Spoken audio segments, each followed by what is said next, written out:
now I'm going to share Steiner's model of the soul because one, I think it's the most comprehensive out there.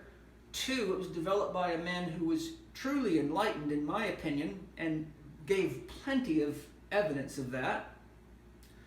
And three, it fits the overarching structure found in psychological research and other areas of research quite beautifully.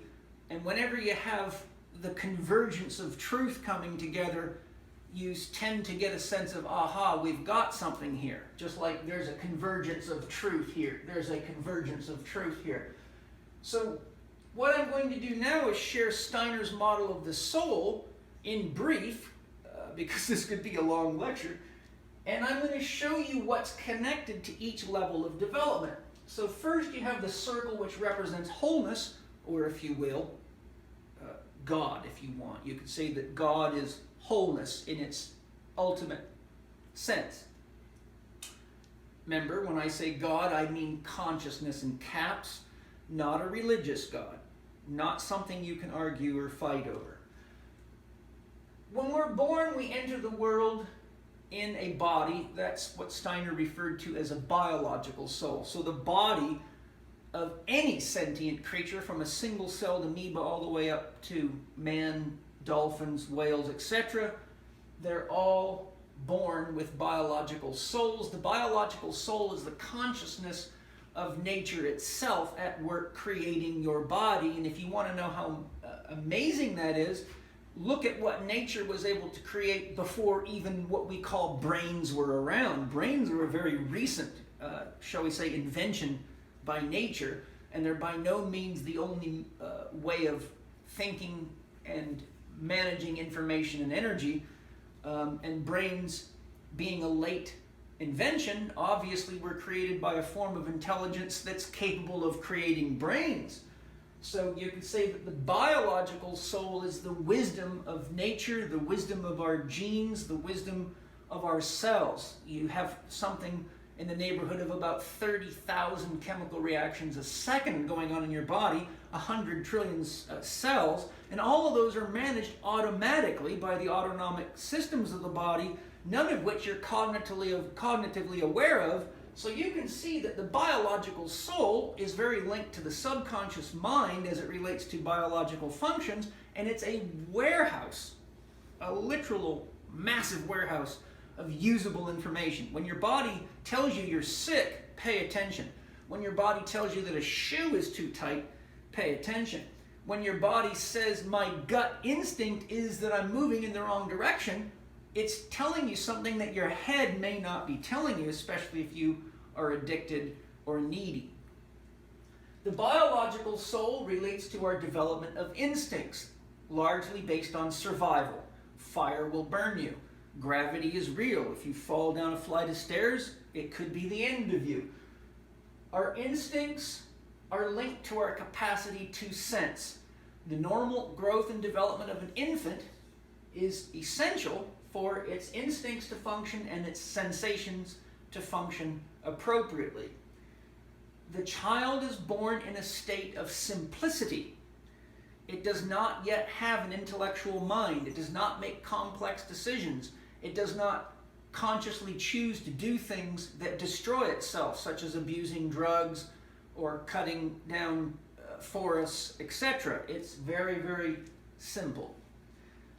As we grow and evolve through the agape love of family, nurture, and nature, we develop an intellectual soul. So right off the bat, we're being programmed with thoughts, words, beliefs, values, and those things give us more tools to navigate the world and require the activation of higher brain structures, such as the cerebral cortex, to go through the phases of concrete or magical learning, abstract or mythical learning, into higher levels of intellectual development.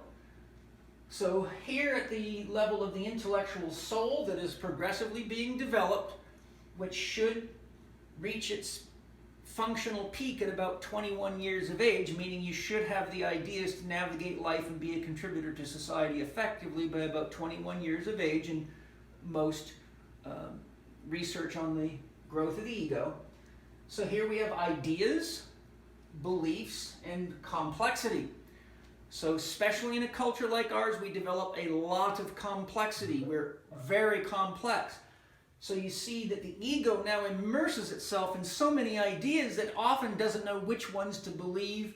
It doesn't know how they work, even though the ego can believe in it fervently. So, for example, the ego can believe that the man, Jesus Christ, is the Son of God, and that man himself is going to come back and save all the good Christians and all the people that deserve to be saved, etc. So there's a classic idea or belief, but it could be very complicated and confusing, not only in your own execution of the idea, but in relationship to other people that have different ideas. And that brings us into a state where our ideas get challenged, which is very, very important, or we become deluded in the belief in our own knowledge, and often have very smart people with master's degrees, PhDs, and MDs that are very incapable of creating what it is that they propose to sell to the world.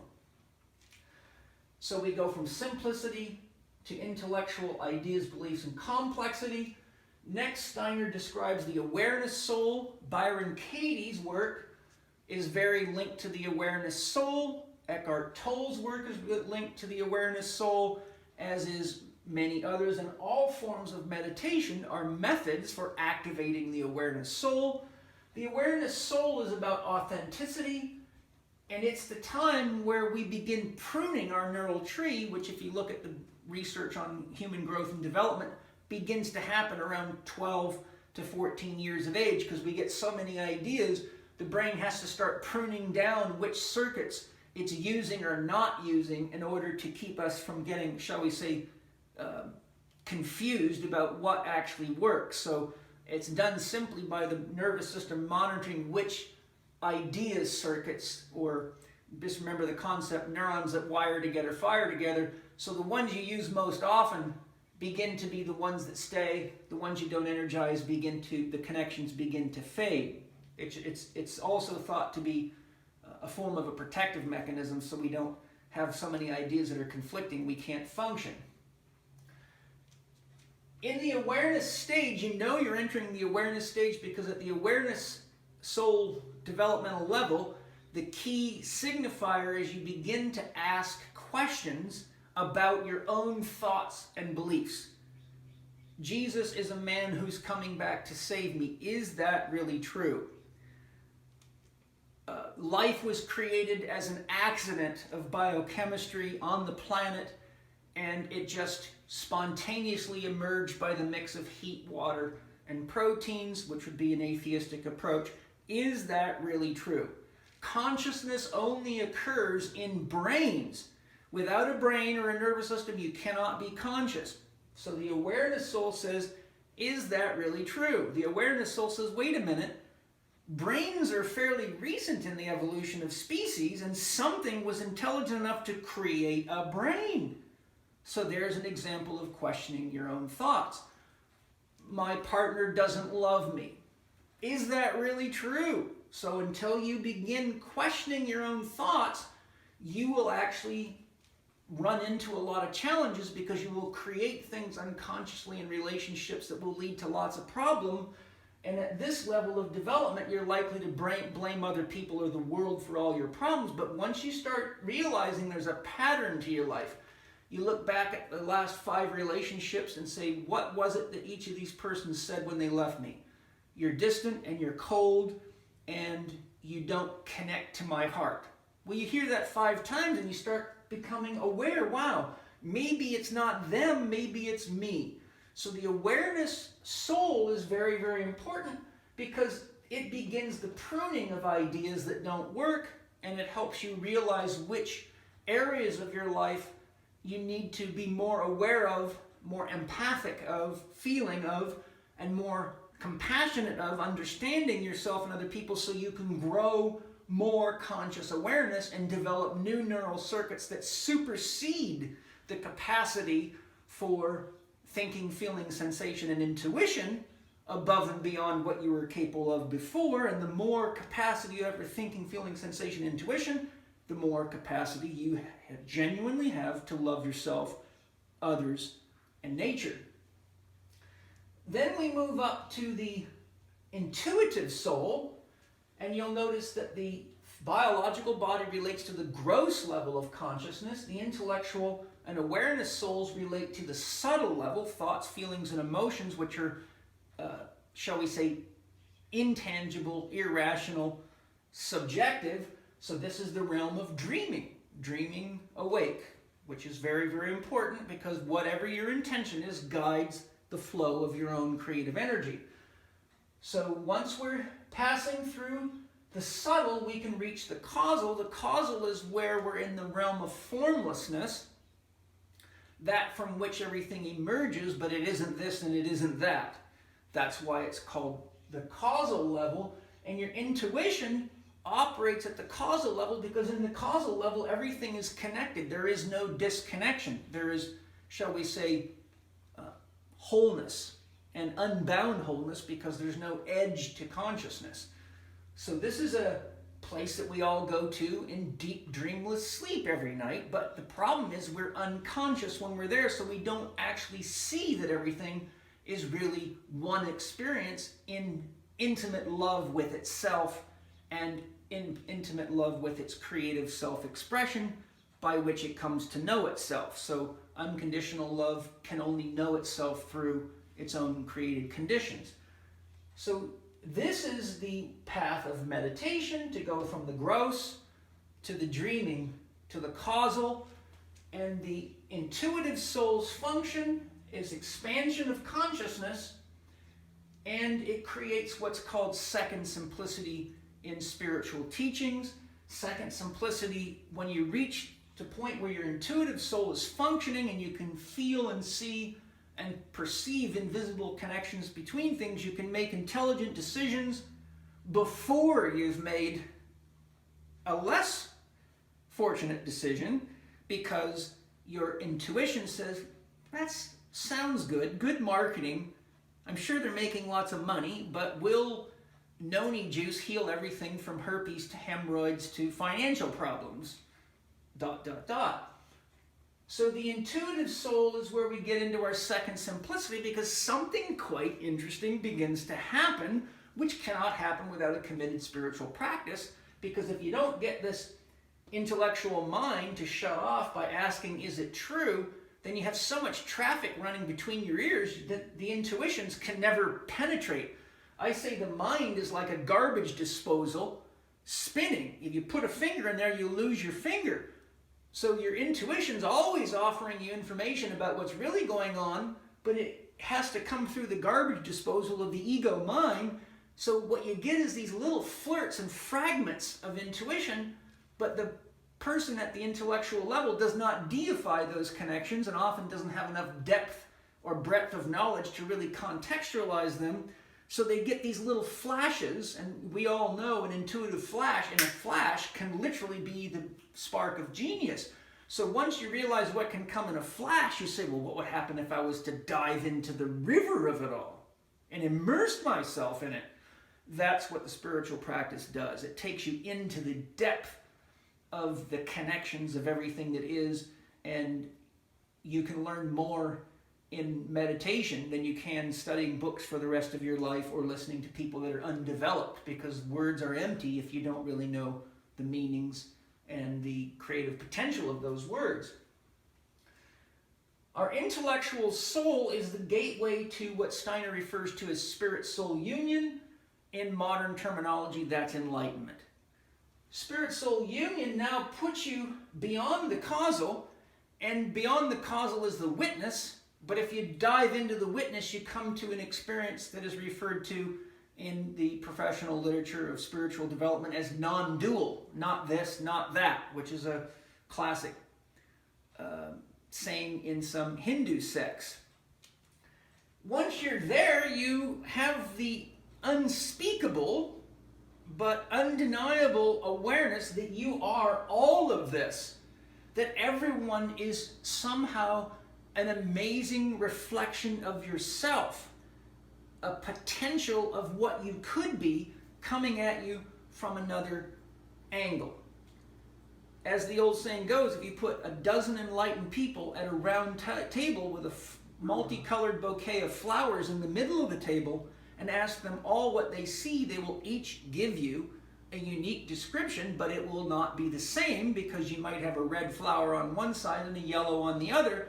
The difference is, if they're truly enlightened, they won't argue and say, you can't be seeing red, there's no red flowers there. The first thing they would do if they were enlightened is use their intuition and look at the other side of the flowers, which they could easily do without even moving. And there would be a consensus of agreement in enlightened people.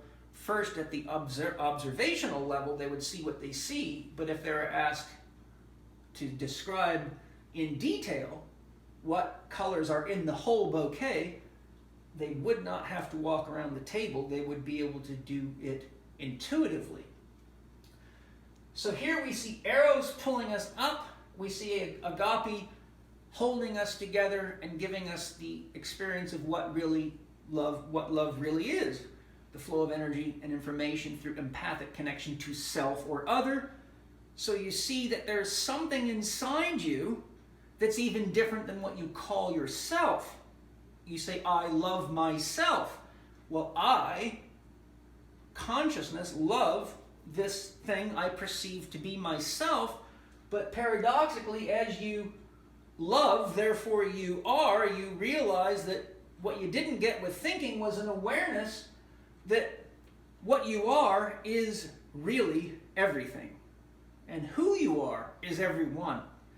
And what's going on outside of you is mirroring your choices back to you.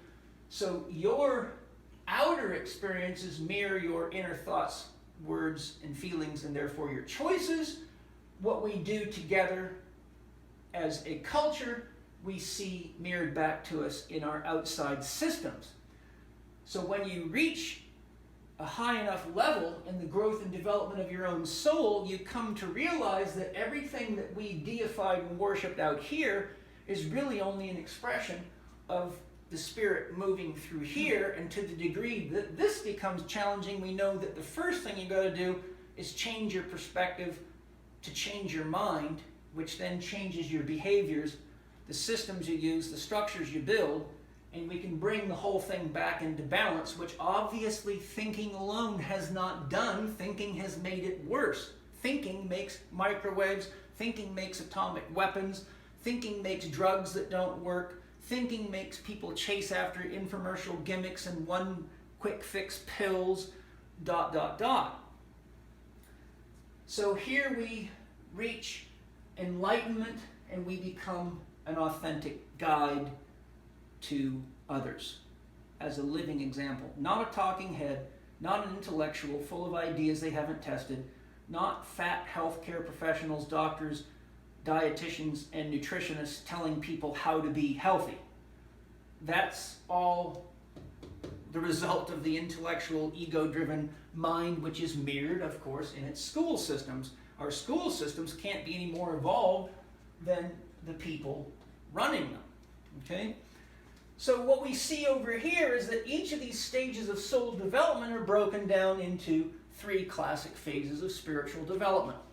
Here, just to be multicultural, I'm going to share the teachings of Zarathustra, who is the founder of a Persian religion called Zoroasterism, which, according to historians, came down to one war with the Christians, and if the Zoroastrians would have won, then we wouldn't have Christianity today, we'd have Zoroasterism. So it's interesting, and these ideas of Zoroasterism have some parallels to Christianity in most religions, as many of them do, some ways less entangled, some ways just as entangled, but my philosophy is there's something true in everything, and Ken Wilber was one person who really helped me look carefully in my own life and see that even people with ideas that I didn't agree with still had something that could be true, but you had to look at it in context. For example, the idea that Jesus is going to come back and save us all is true in a mythological context, but not a literal context. So if you understand that it's a mythological truth and you're working with someone who's stuck because of that belief system, you can help them understand the myth, show them what their counter myth or how that's creating pain for them in the world, and then ask them what their dream is and help guide them up into higher levels of awareness.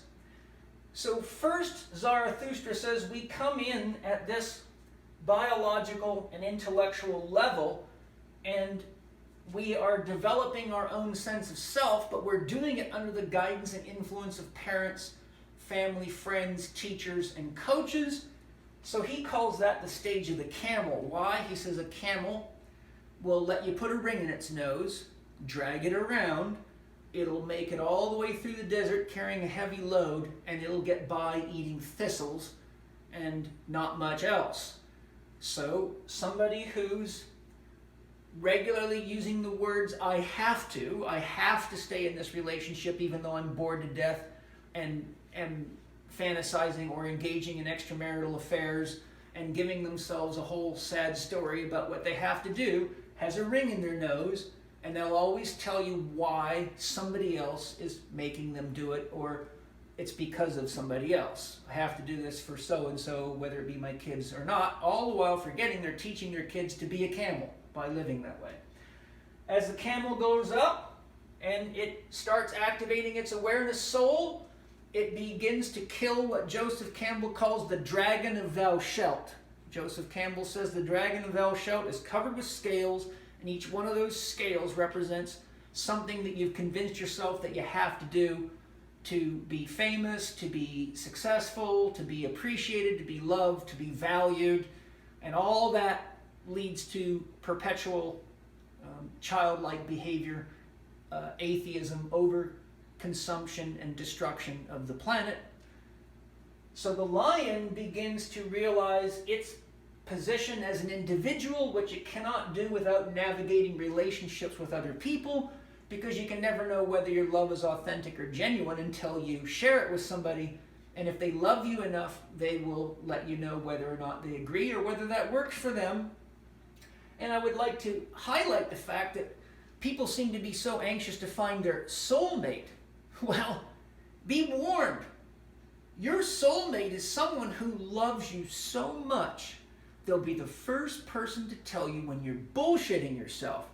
So those of you out there looking for your soulmate, you're probably, very possibly in this lion stage, but the one that is so beautiful and dazzling to you could become the Wicked Witch of the West if you're not willing to stop being a camel and grow up with them to become a healthy individual. And you will find that if you stay as a lion and you're not open to growing with that person, then you will have two lions in one cage, which can make for quite a lot of very big battles. And while the battles are going on between the lions, the kids are learning how to be sick lions stuck in a cage. The we relationships allow us to get to the truth through the use of awareness and through thinking, feeling, and sensation and intuition as a daily practice. We then grow up, reach second simplicity, and become a child again, which means we worship the balance between productivity, objectivity, getting things done, meeting our needs for self and other and the world, but also the irrational elements of being playful, not taking things too seriously. Somebody that is very much like this would be the Dalai Lama, if you want a very good example. Here we have the actual knowledge of our life experience. We have the breadth and the depth of knowledge that our intuition actually serves us.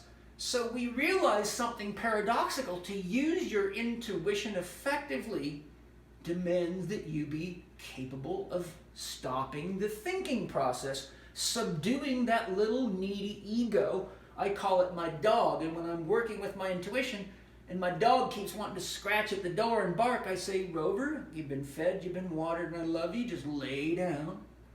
Lay down while I have a great chat with great spirit so we can create more love in our lives and more love for other people.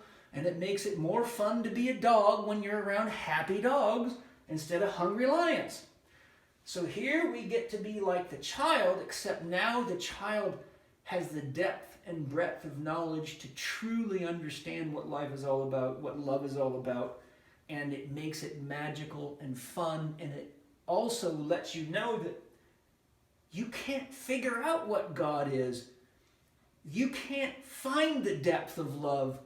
You can spend eons working on ways to love yourself better and love others better. It's a endless lifetime of practice more than study. Study, yes, but practice. Studying without practice is just all this intellectualizing, which is why we have more master's degrees, bachelor's degrees, PhDs and MDs, and everything else per capita than ever in the history of man, and we're the stupidest people we've ever been. Here we are in the United States, we spend most of our money on defense while we're destroying the planet. We have all these genius ideas that are making people sicker than ever. We've got the sickest children, the highest suicide rates, the highest rates of chronic disease, and the list just goes on. And we're so enamored with how smart we are, and we're in such a hurry to sell it to all the native peoples in the underdeveloped countries who are still down here in this kind of camel and childish simplicity because they have not been exposed to the breadth and depth of intellectual ideas, so they get like a fish attracted to the shiny glitter lure of a fancy car and fake titties and guns and all that stuff. So once we're up here, we become an enlightened guide. These are the people that should be in temples. These are the people that should be in churches. This is why I quote the Hindu philosopher sage Shankara, who said, "No one can understand scripture until he is enlightened, he or she. And when one is enlightened, they do not need scripture because they are the scripture. They walk it, they talk it, they breathe it, sleep it, exemplify it everywhere they go." So what you see is that love fully embodies itself, and each of these stages of growth and development is exciting, it's fun, there's change perpetually happening, and if you really engage with the support of wise teachers, then life, even when it's painful, becomes meaningful, because when we're getting a painful experience, we're being made more aware of what happens when we make those choices. We're being made more aware of what we do or what we don't want. Thinking obviously doesn't do that. So thinking, i.e. I think, therefore I am, could be I think, therefore I am constantly in trouble. I think, therefore I am not happy with how my body looks. I think, therefore I keep getting divorces and getting fired from jobs. But when we say I love, which means we engage in consciousness for what it really is, we have a lot more tools. So in conclusion to this very short blog on a topic that I often have to spend years teaching people, hopefully you'll get enough out of this and maybe watch it a few times, but if you really want to learn, come to Holistic Lifestyle Coach training through the CHEK Institute, learn how to take care of yourself, learn the basics of these principles. CHEK Exercise Coach also teaches some of these basic principles. Then as you go through the training program, we don't just talk about these things. We get into techniques, we get into practices, and we get into honest self-monitoring as a commitment to being an authentic guide for other people, not just a talking head. So one, what is your love? What is your dream, or what inspires you enough to become aware of what does and doesn't work and make better decisions and go through the natural challenge of creating yourself? Remember, a labor of love is sustainable, but labor usually isn't sustainable without it leading to drug addiction and some kind of compensatory behavior to deal with the stress of it all. But when we're really in love, we are pulled by the love of Eros right up out of ourself into something more. And when real love is present, we don't abandon agape, we embrace it. We don't abandon nature, we embrace her. 2, balance. What do we need to balance? We need to balance the forces of the male and the female. If you live over here, this is the realm of it's. I, we, it. My body is an it. Systems are its. Cars are its. Houses are its. Temples are its. Railroad tracks are its. So as we evolve, we pay equal value to I, we, and it. So what do I need to balance? The yin and the yang of myself. I need to look at which qualities of consciousness I'm dominant in. Most people out there in our culture are thinking dominant but lack a sense of feeling or values. Your values come down here. We'll talk about that in a second.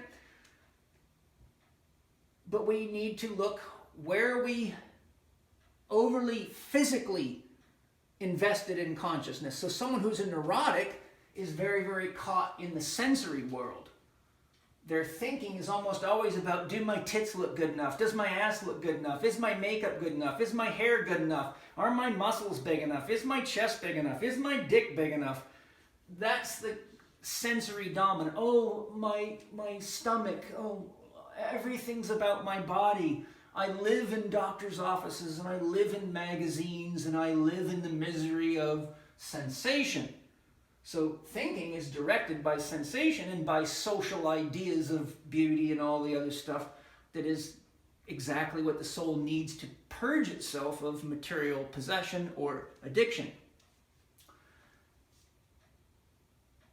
We have to look at the 4 quadrants to balance. Look at the discussion we've had and just pause this thing and say to yourself, where do I invest too much of my time relative to what I believe would be ideal for my own life? Am I too trapped in systems, working all the time? Am I constantly having problems with my body and losing time from work or play because things aren't working? Am I trapped in too much time in relationships because I'm afraid to be alone with myself? Am I so alone that I negate my relationships, don't participate in my own health or in balancing and improving social systems? Any one of these without the others becomes a problem, just like any one of these without the others leads to some sort of imbalance and prolongs enlightenment. Okay? 3 choices. A, use awareness and know that whenever the pain teacher shows up in your life, you're getting a gift in advance. The thing is, if you pay attention to your intuition and your feeling quality, you almost always get indications that you're about to sign a deal or say yes to something when something inside of you feels a little crooked. The Aboriginals say, if a man's head and feet are not in the same place, he is crooked. So if you want to make effective choices, you need to be aware of where your head is, where your heart is, and where your gut is, and where your feet are. Where are you standing? What are your gut instincts?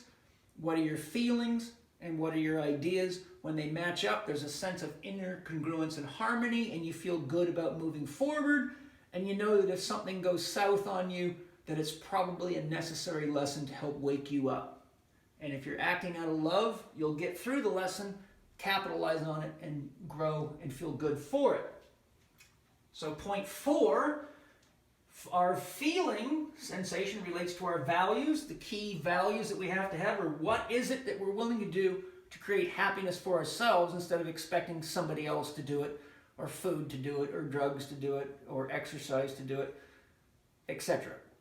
We can do all of those in balance, but we have to decide what our dream is, and when any of those types of things is being overdone or underdone and gets in the way of our own dream creation, which is really a dream is nothing but a target, a destination that we move toward with the specific purpose of teaching us how to love more.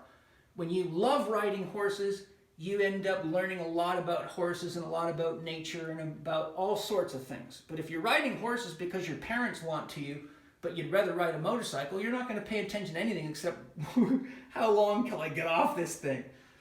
Okay, so creating happiness for yourself, we've got to identify how much rest we need, as I show in my last 4 doctors ebook, my book, How to Eat, Move, and Be Healthy, and the courses I mentioned. How are we moving? The 4 doctors work at the physical level, the emotional level, the mental level, and the spiritual level. So how am I moving my body? How am I moving my emotions? How am I moving my mind? And how am I utilizing my spirit? What am I manifesting? Do I have adequate time for introspection and rest and recovery to grow my body, my mind, and my soul? Or am I going to burn myself out? Or am I too lazy, too yin, and stagnant without enough yang? And what am I consuming physically? Remember, the physical body feeds on food. It mirrors that back to you. The emotional body feeds on emotions. It mirrors that back to you. The mental body feeds on thoughts, and it mirrors that back to you as your choices and your experiences. So there's your very simplified 4-step process to answering the question, I, what, therefore I am. I propose it is love. I propose that love cannot reach its potential until you're conscious, which requires thinking, feeling, sensation, and intuition. I propose that love, in alignment with Ken Wilber and others of that caliber of thinking and loving, that we have got to be aware of the 4 quadrants in which spirit, unconditional love, or life unfolds in, and be aware that ignorance of any one is not the absence of the other one. Ignorance is not bliss. Participation is awareness. Awareness facilitates effective choice. And when we all learn to love ourselves, it's easier to learn to love each other and create the beauty that we can create right here, right now on the planet. Because if we don't wake up and learn to love more effectively, our children will be left with this. And unfortunately, they will be left with this model that led to this and have no awareness of how to fix the problem. Because as Einstein said, you can't solve a problem with the same thinking that created it. So today is the day not to just take your kids to Sunday school and plug their head full of one-sided ideas, but to take your kid to Sunday school at a Christian church, and then to a Jewish temple, and then to a Muslim mosque, and then to a Buddhist temple, and then to a Baha'i church or temple, and then to a Shinto temple, and then to spend time in nature with nature mysticism, and then to read them poetry from great mystics, and allow that child to have a holistic view of what life and spirit is, and guide them into their biological safety and into love and respect for all life and other human beings, and let them choose their own soul path. Otherwise, you're just trying to make a carbon copy of yourself, and you'll just get yourself back in the mirror every day, and no evolution will happen. For children to evolve, they've got to be given the freedom to go beyond mom, dads, and families' ideas, or evolution is dead. And we're close to the dead thing now. Resources, the last 4 doctors will ever need, How to Get Healthy Now, plus the expansion audios if you want to go deeper into the metaphysics of it. The Dr. Quiet audio takes you into 7 active meditation techniques, or meditation techniques for active minds. How to Eat, Move, and Be Healthy gives you a system of questionnaires where you can identify where you're out of balance, and it shows you quite simply what to do about it. You Are What You Eat teaches you what's going on with the food supply, packaging, food labeling, and all the things you need to know to not poison yourself and to put money in the hands of the people that are supporting the world, not corporate giants that are destroying it, and you. And HLC 1 and Exercise Coach are my entry-level programs where I teach you how to begin putting the 1, 2, 3, 4 model into actual practice. We get way beyond just ideas and we start merging into practices. And I hope that you have enjoyed this presentation. It's been brief, it may seem long to you, but I could talk for hours and hours on any one of these topics and still have a lot to say. But talking reaches an end point where if you don't start practicing, then you're not getting anywhere anyhow. So you could just think about this, and if I've activated your awareness soul, then we've had a very meaningful meeting today. So I'm going to leave you with the question, I blank, therefore I am. I am, question mark. I do, is it I do, therefore I am? Is it I use, therefore I am? Is it I share, therefore I am? Or is it I love, therefore I am? And love encapsulates this whole diagram. Thanks for joining me today. I don't know what I'll share with you next. We'll see what intuition and spirit want to share. I look forward to hearing your comments and answering your questions to the best of my ability. Thanks for joining me.